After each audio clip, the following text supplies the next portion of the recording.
Welcome to the Real News Network. I'm Jessel Noor in Baltimore. Russian forces have invaded Ukraine's Crimean Peninsula, escalating tensions in the already volatile region.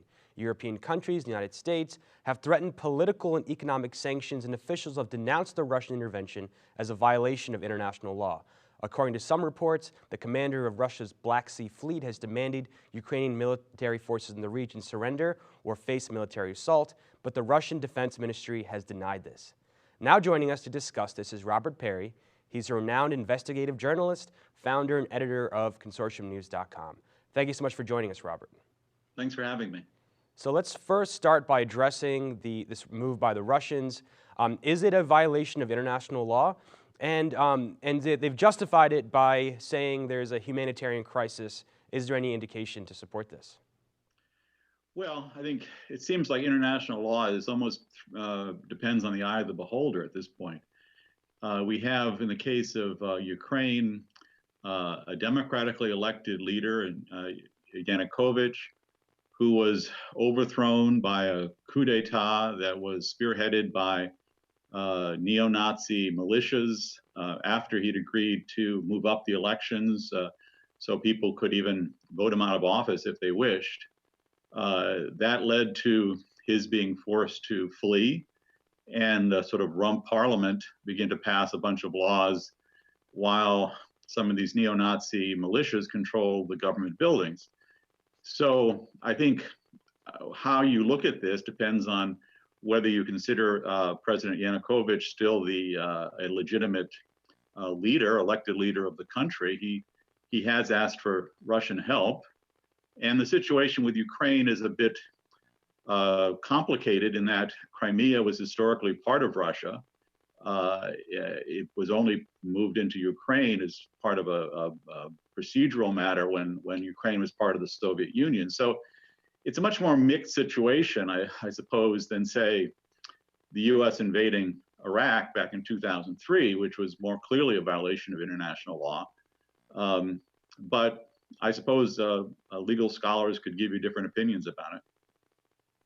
And you've written a lot about what the neocons and other officials in the Obama administration have their roles in this and how it's played out. But let's kind of talk about let's address the internal factors as well, because it did appear, especially in the western parts of Ukraine, that there was this popular sentiment that Yanukovych had to go. What's your response to that?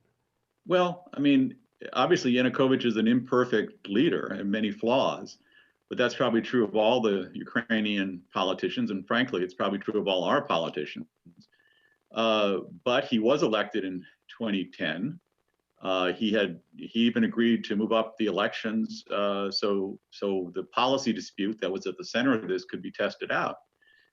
He was chosen by a majority of the Ukrainian people. Now, many of them come from the south and east, which are more Russian-oriented, and Kiev is based in the western part, which is more European-oriented.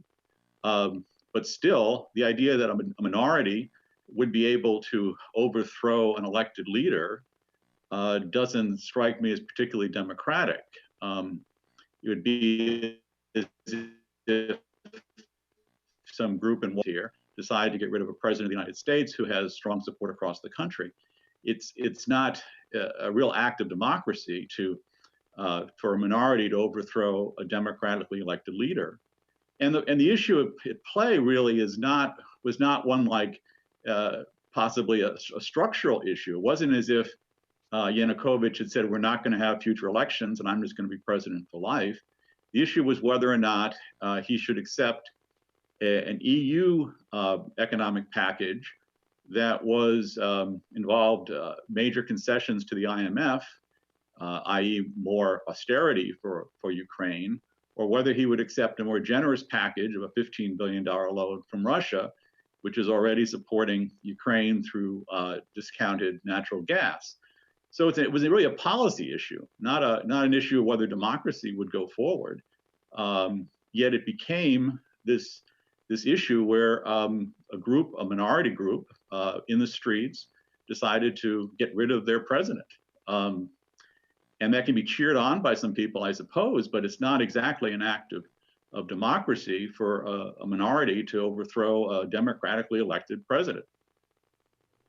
And so, talk about what the West's role has been in this, especially the United States and Germany, which is another player in this whole affair that hasn't gotten as much attention. Well, the United States has been trying to pry Ukraine away from a close relationship with Russia. Um, Assistant Secretary of State Victoria Nuland said in December to a group of business leaders that the United States had invested $5 billion, she said, in helping Ukraine achieve its European aspirations. That is, moving it away from Russia into the EU. So obviously, the United States has played a role in trying to achieve this anti-democratic transition. As much as they may call it democratic, overthrowing an elected leader is on its face not democratic. There's also the issue of the National Endowment for Democracy and other U.S.-funded political operations. NED, according to its report, has 65 projects underway in Ukraine, including training activists, supporting journalists, organizing business groups, essentially creating a sort of a shadow political structure that could be put in play to destabilize a country. And that's what we've seen here. We saw a destabilization of a country which had problems, no question, and had leadership that was very flawed.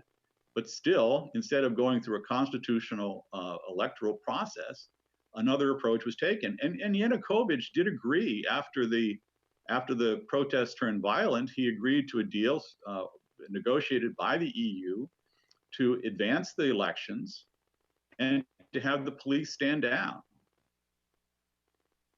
And the counter after that, Bushes intervened and took power basically, and forced him to flee along with his administration.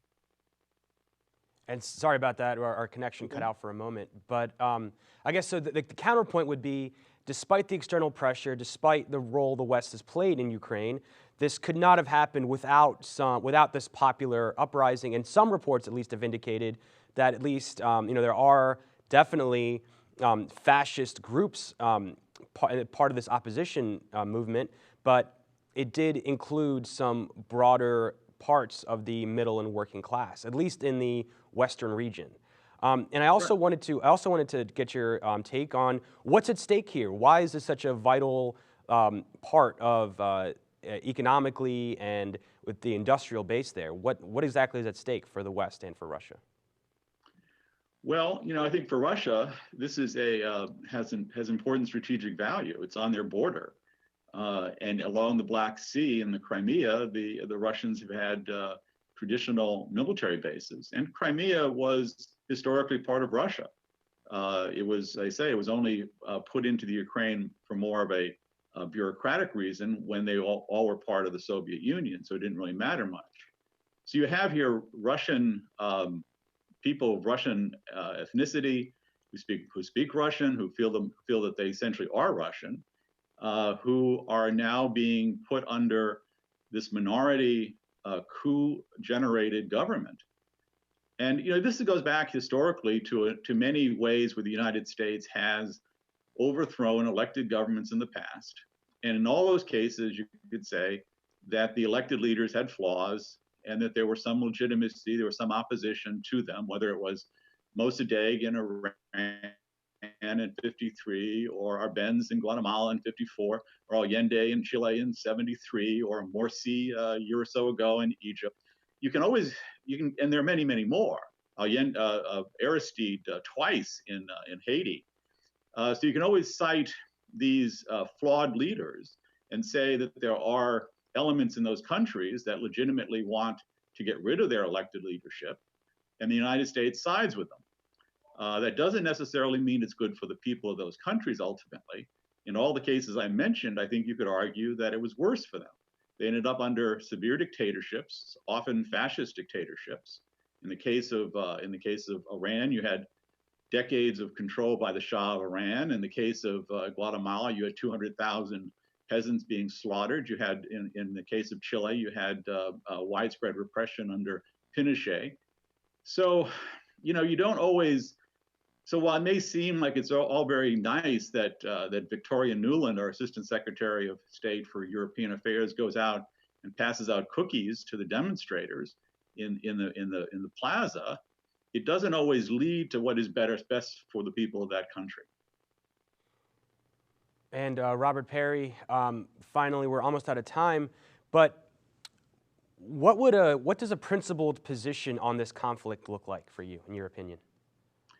Well, a principled position was, I think, what was ultimately negotiated before the coup occurred, which was to have the police back off, let the protesters have their say, allow for early elections, allow the people of Ukraine to really have a voice in what they want their government to do. I suppose what we're now faced with is essentially a civil war on the Russian border, which maybe some of the neocons in the United States thinks is a pretty clever idea, but it's obviously a very dangerous idea.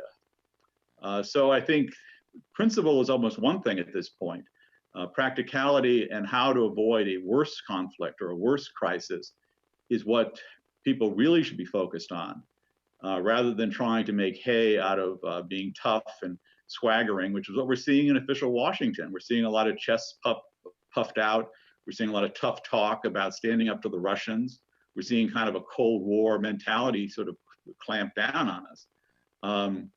That's a very dangerous thing. And it's also dangerous because Putin and Obama have had a constructive relationship in avoiding confrontations or worsened confrontations in places like Iran, in places like Syria.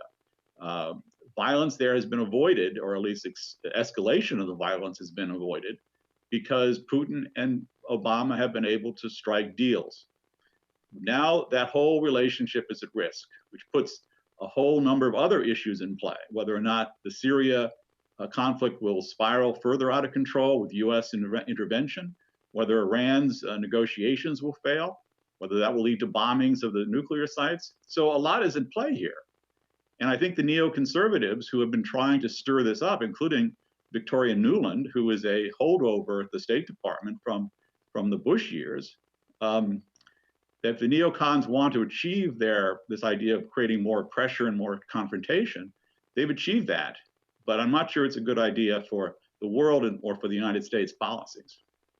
And I just wanted to follow up on one point you make. I don't mean to keep badgering this point, so you listed a number of countries where the U.S. intervened or the U.S. supported a coup and toppled Democratic elected leader, but the U.S. also tried that in places like Venezuela and Bolivia, and they weren't successful because the government did enjoy popularity, and it was able to, well, in the case of Venezuela at least, get back into power after the overthrow, after the coup of the president. So just quickly, if you could respond to that. Well, in Venezuela, we're seeing a similar set of circumstances now against the government of Maduro. Whether he can survive is another question. But not every coup the United States has tried to instigate in the last 40, 50 years has been successful. But a lot of them have been. And the ones that have been have usually ended up in worse situations for the people of those countries. I don't think historically that can be disputed. So the fact that some coups are successful and some aren't doesn't reflect really the popular will of the countries. I don't think the people of Iran, broadly speaking, were interested in having the Shah back in '53, or the people of Guatemala were eager to have the military clamp down on them in '54, or the people of Chile were that thrilled about having Pinochet in '73. But that doesn't mean because those leaders were overthrown that there's some particular flaw in those leaders. But not every coup that the U.S. has tried to instigate has worked. That's also true. Robert Parry, thank you so much for joining us. Thank you. You can follow us on Twitter at The Real News. You can tweet me questions and comments at Jessel Noor, and go to therealnews.com for all our coverage on Ukraine. Thank you so much for joining us.